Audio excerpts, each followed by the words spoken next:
आइए जनाब, ऐसे बेहतरीन मौसम पे बेहतरीन जगह पे चाय का अपना ही मजा है।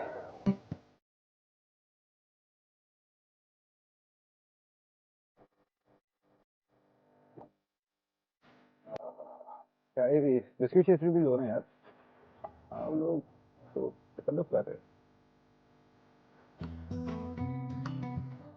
चाय पी ली, कुछ दोस्त आ गए थे यहीं पे लोकल, तो चाय पिला भी दी और बर्तन भी धो लिए।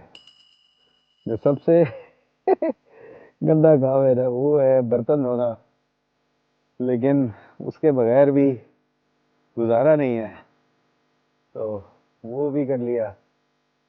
और ये है वो खूबसूरत सी जगह जो एक नीचे गांव है, वहां पे जा रही है रोड, वहां पे एक किया रुका थोड़ी